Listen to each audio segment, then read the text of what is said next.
ዓርብን ተወዷታላችሁ? ስቅለትን ተወዷታላችሁ? በጣም ጥሩ።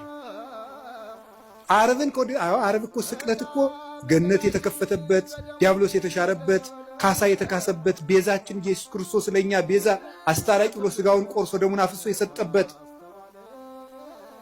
ማይከለ ሰማይ ወምድር ሆኖ ምድርና ሰማያትን በሙሉ የቀደሰበት ቀን።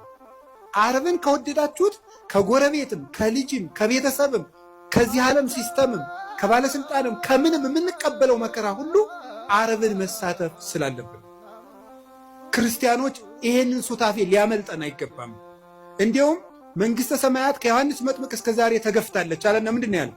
ግፏን ይትማሰጥዋ ግፈኞች ይነጣጠቋታል ይላል። ይሄን ምን ይላሉ? መከራ አይለፈን ብለው ልክ የተራቡ ሰዎች የሚወዱትን ምግብ እየተነጣጠቁ የሚመሩት መከራውን እየተነጣጠቁ ትሩፋቱን የሚሰሩት ናቸው። ከክርስቶስ ጋር መሳተፍ እንዴት እድል ነው!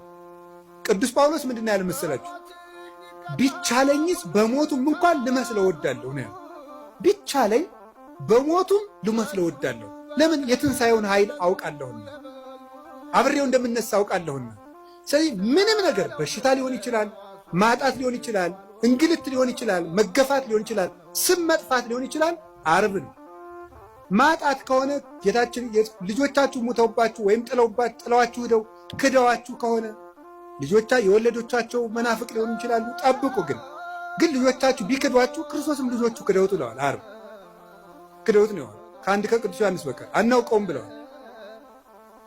አታችሁ ከሆነ ክርስቶስም ልብሱን አጥቶ ተገፎ ነው። ስማችሁ ተጠፍቶ ከሆነ ክብር ምስጋና ይገውና ወንበዴ ሲባል ሲሰደብ ነው። ስሙ የእሱ ስም ሲሰደቡ ነው።